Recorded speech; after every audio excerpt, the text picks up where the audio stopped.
Can a Hebrew speaker understand an Arabic speaker? Well, the short answer is no. The long answer is kinda, sorta, maybe, but not really no.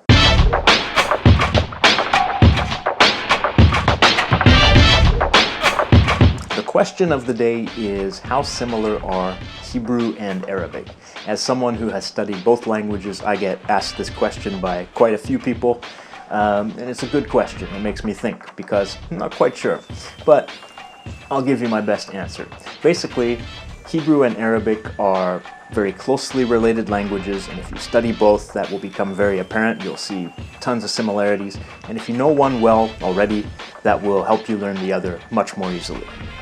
But at the same time, they are not mutually comprehensible. That means if you speak one and not the other, then you won't be able to communicate with someone who speaks the other language. So they're not. You can't communicate as though they're the same language. It won't work. Okay, so let's talk about some things that are kind of similar, and I'll throw in some differences as I go, and then I'll talk about how they're not really useful as a communication tool with each other. Okay, so they're similar in terms of the verbal system and in terms of how you create words in the language. So in both Hebrew and Arabic, they have a system of roots. Now, those roots are usually 3 consonant letters. And you take those 3 consonant letters and you put them into kind of templates that help you create a word. So the templates are patterns. They're like a set of a combination of vowels and affixes. That could be a prefix or a suffix or even an infix inside the word. So let's take a 3-letter root and I'll give you an example. In Hebrew, you've got the root k, t, v. That's KTV if you Romanize it. And in Arabic, you've got k, t, b. KTB if you Romanize it. So already you can see there's a similarity. That root is almost the same. The b and the v are different, but those sounds are equivalent. So if you put them into the templates, you can change it. Let's use a verb conjugation template in the past tense. This is the simplest structure in both languages. So in Hebrew, if you say I wrote, you would say katavti. In Arabic, you would say katabtu. Or in a dialect, maybe katabt. In Hebrew, for the second person masculine, for you would say katavta. In Arabic, katabta. So you can see that's quite similar. For the feminine, second person singular, in Hebrew you would say katavt. In Arabic you would say katabti. Okay, so you can see there's a similarity here in the way that you put the root into these templates to conjugate the verbs. And you can see that the conjugations are kind of similar. The templates are kind of similar, but they're not exactly the same, and there could be confusion. Like for the one I said, in Hebrew it's katavti, that's I wrote, but katabti in Arabic means you wrote when spoken to a female. So you can see there could be a confusion there. And you might misunderstand and think they're talking about someone else.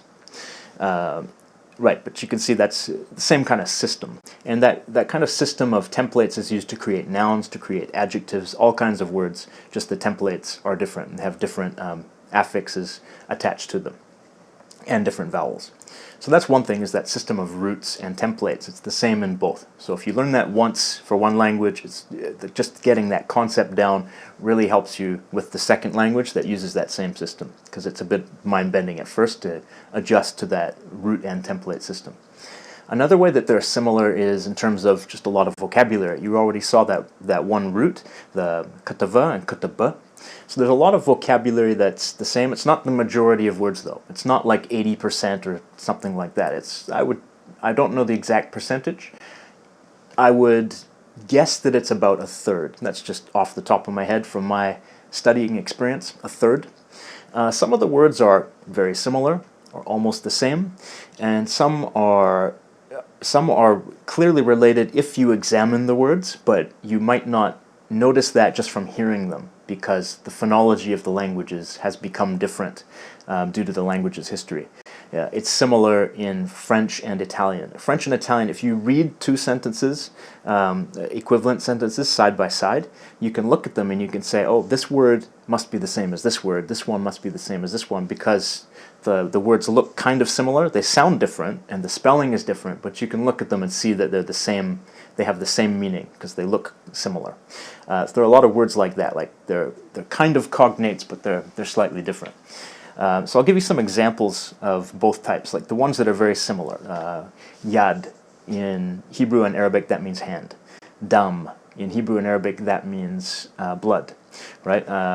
There's a lot of words that are similar like that, or almost the same like that. Some that you can figure out quite easily, like the pronouns, like I is ani in Hebrew, or ana in Arabic. Or in Hebrew, you, for a man, is ata. In Arabic, it's anta, right? He is hu in Hebrew. It's hua in Arabic, right? And that might depend on the dialect, too, in Arabic. It's different from country to country. Another one, kitchen. In Hebrew, mitbach. And in Arabic, it's matbach. So pretty close, just one vowel changes in the Arabic one. Some that are a little bit more different, but you can see the similarity, especially if you know the function or meaning of the word. Like this one, to you or for you. In Hebrew is lacha, but in Arabic it's lak. So if you look at the vowels, if you look at the consonants, you can see, okay, LK versus LCH. Those might be the same, right? Av in Hebrew is father, ab in Arabic. So again, you see that B and the V. Another one, ben is son in Hebrew. Ibn is son in Arabic. So if you just look at the consonants, the B and the N, you can say, oh, those are related.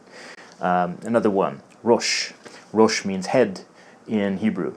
And ras. Ras means head in Arabic. So ras and rosh, those are clearly related. Another one, tongue. In Hebrew, lashon. In Arabic, lisan. Lisan. So the s and the sh. Maybe there's a change there. And also the o became an a sound. So there's some shifts in the sounds going on. Dog in Hebrew is kelev. In Arabic, it's kalb. So you can see there are a lot of words that have a similar root, or they come from the same word, but they've shifted and become different.